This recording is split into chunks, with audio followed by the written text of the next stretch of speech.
Austin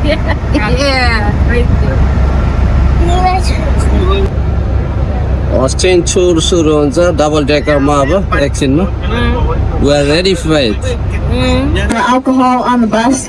And also, friends, make sure you hold your hats, sunglasses, and other lightweight items. In the past, we have had those fly off due to the wind, and we cannot stop or pick them up in case that does happen. So just keep that in mind. With all that being said, we're going to have a great tour now. Friends, we are heading up towards our famous and sometimes infamous Dirty 6th Street. Now, while on Dirty 6th, you can experience every single type of music as well as every single type of cocktail. There really is something there for everybody down here at Dirty 6. Now, because of this is the entertainment district of Austin. Take it all in, but welcome to Dirty 6th Street! Yeah!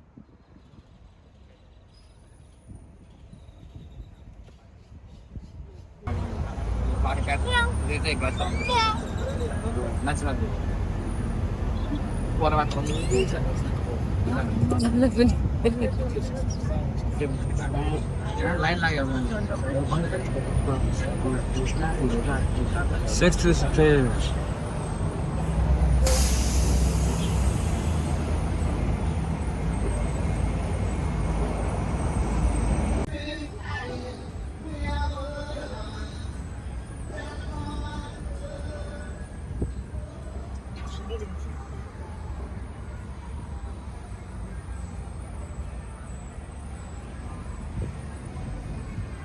All right, well, there might be some ducking coming up underneath these trees over here, so I want us to go ahead and be careful. But as we go through, get down and duck, duck, duck. All right, over here to our right, we're going to see our beautiful historic Driscoll to St. Louis, and that he did. He built it for around $400,000, and since opening, it has played host to every single Texas governor inaugural ball, except for the most recent one. And it is actually at this where President LBJ and his wife, Lady Bird, on their very first ever date in a bottom-level cafe. It is also said to be extremely haunted.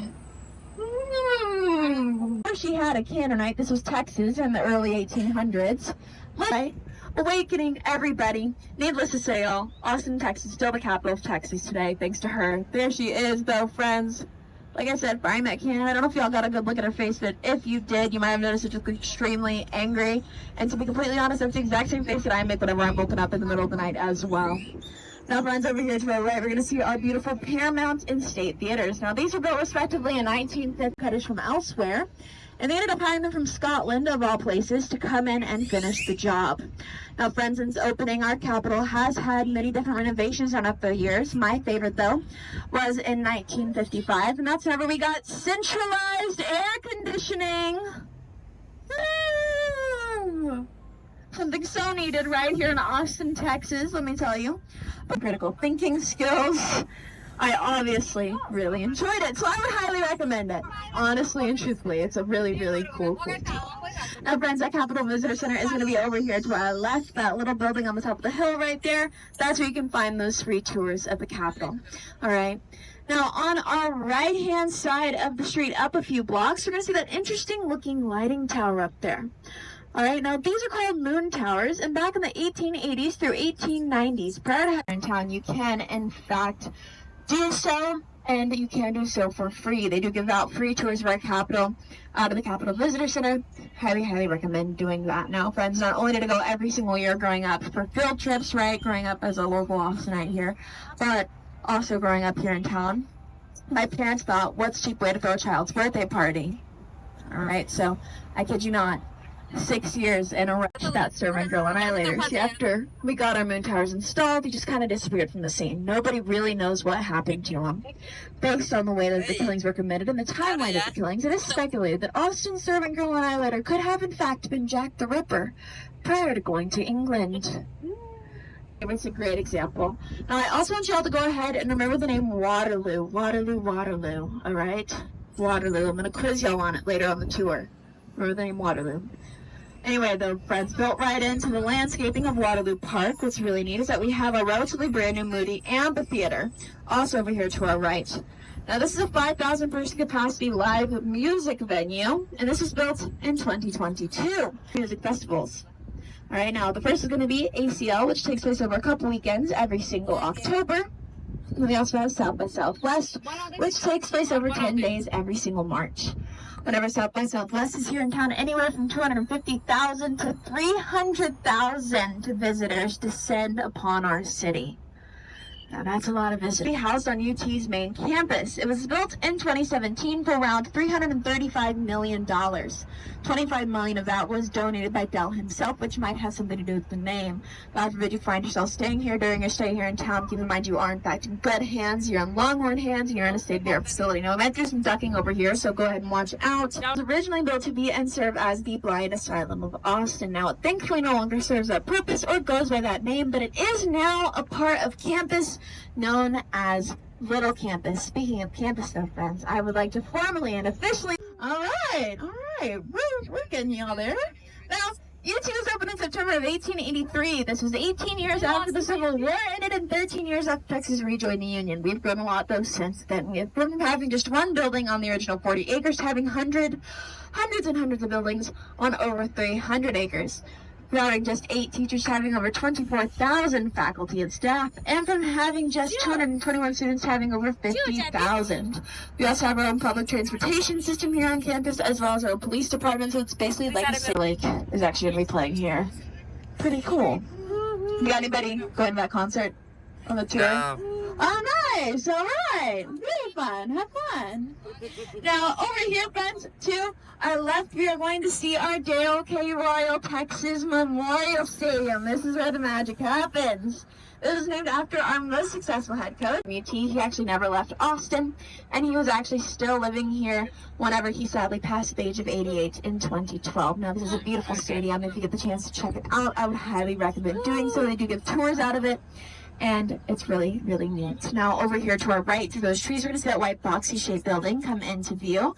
That is going to be our LBJ Presidential Library and Museum. Now, this is the first ever presidential library and museum here in the U.S. to be built. It was built in 1971, and it is one of 13 official presidential library museums here in the U.S. Now, in there you can find over 35 million pages documenting the public career of President LBJ, as well as a replica of the Oval Office as it was whenever he was in office, and the old limousine they would actually drive him around in. A man named Paul Kret, he came from Philadelphia. He designed it in the Spanish colonial style of architecture, and it does in fact stand at 307 feet tall. Now, it is absolutely beautiful, right? But it does have an extremely tragic past. 1921, just 4 hours prior to their permit expiring, so they barely got to keep it. Anyway, they drilled about an hour north of here in the Reagan County with that first ever oil rig named the Santa Rita #1. They drilled up there for 2 years straight with absolutely nothing to show for it. When eventually, though, friends, in April of 1923, they struck liquid gold. But there was oil spewing out over the countryside. It was a beautiful sight for right? But once you keep that coming in, you keep expanding, you eventually get what you got here today, right? And coming up over here in that little median, we're going to be passing it to our left. We're going to see that Santa Rita #1 where we keep her to pasture today, where we think of Texas. And let me tell you, it does a great job of that.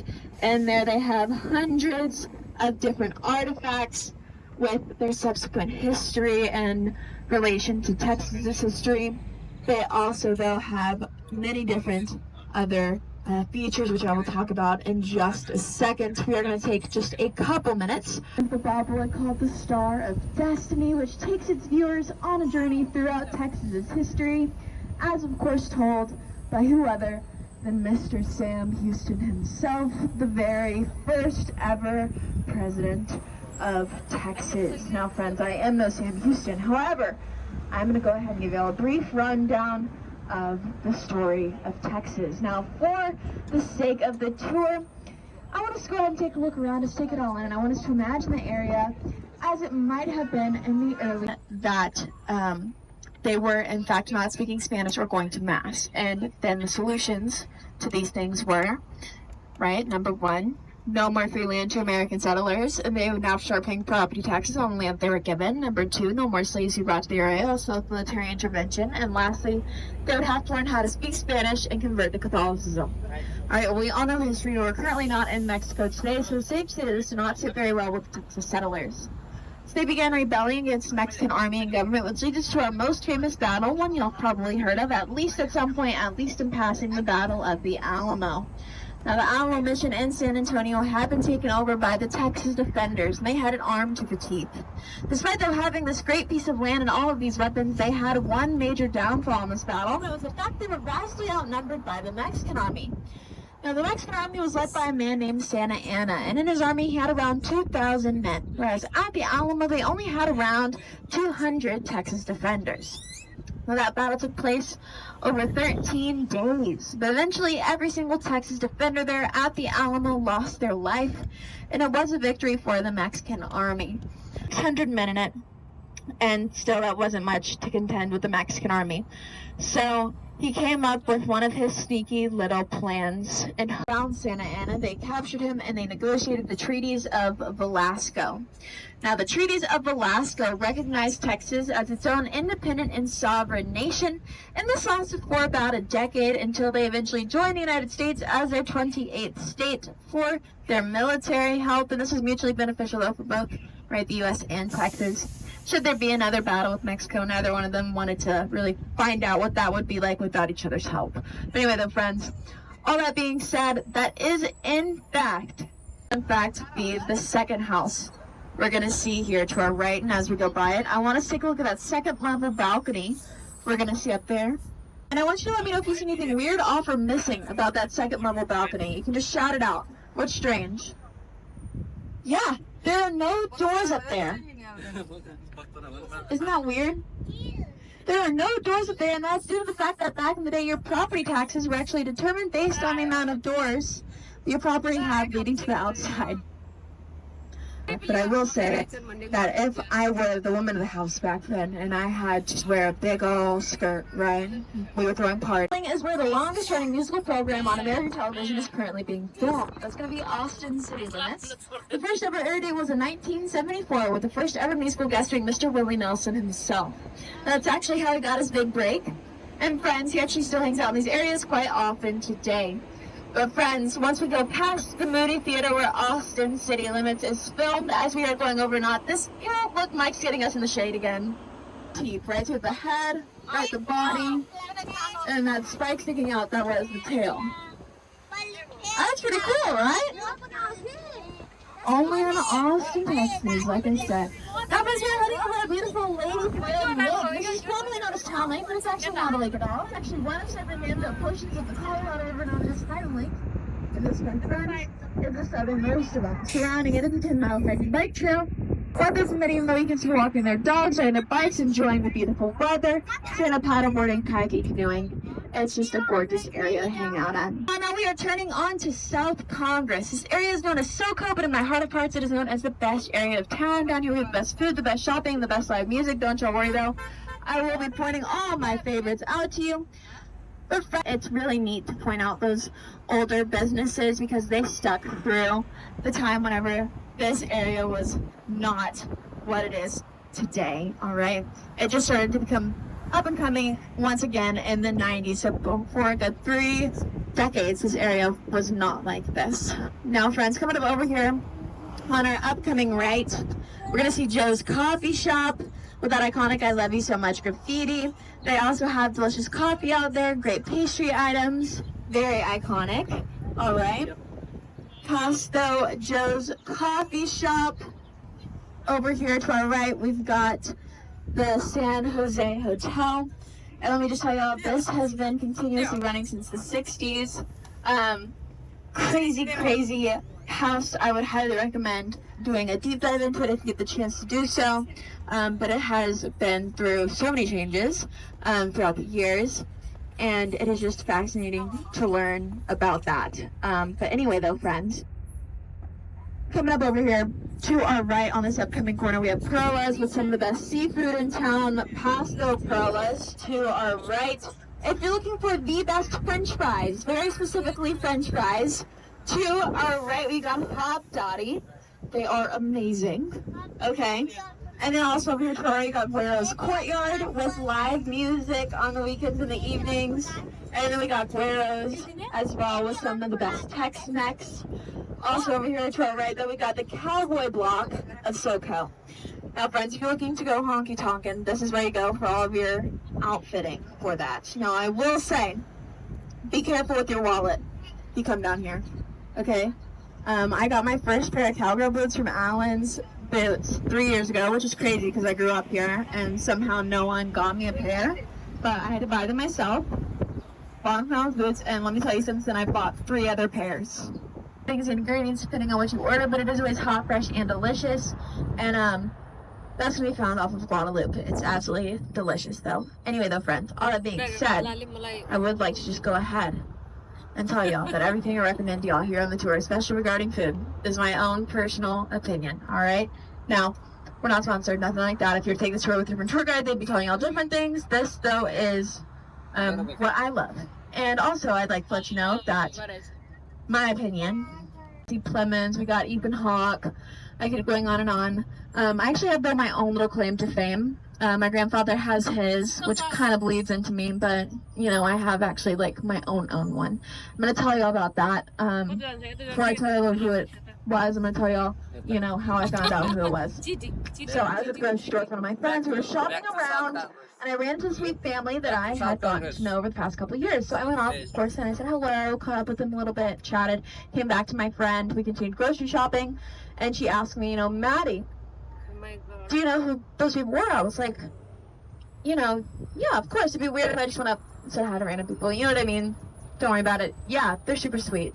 You know, and she goes, no, Maddie, like, do you know who those people are? I was like, so I went home that night and I Googled The Undertaker, right? Guess what popped up? It was the dad, right, of the family, because he has kids, right? But it was the dad of the family with like a weird costume on and long hair, and I was like, what's going on, right? And anyway, next time I saw their sweet family, I was suddenly nervous, but I was talking to his wife, and I was like, hey, something brought to my attention that, like, the Undertaker, you know, that's your husband, and y'all are his family. Like, huh? And she was like, you didn't know that? And I was like, no. She's like, oh, well, how you doing? I was like, okay. And anyway, you never know who you're going to meet here in Austin. Just keep that in mind. You might just meet a celebrity and not even know it, all right? Be sweet to everyone. And if you do see the Undertaker, tell Maddie says hi, all right? Sweet people. Now, friends, over here, we are going to see just a lot of really neat shops and a lot of little pop-up shops. Now, this area is great if you're wanting to shop local. This is a great area, though, just to meet a bunch of local vendors in the U.S. The most recent statistics say that around 150, so 150, people move here every single day. That's insane. All right.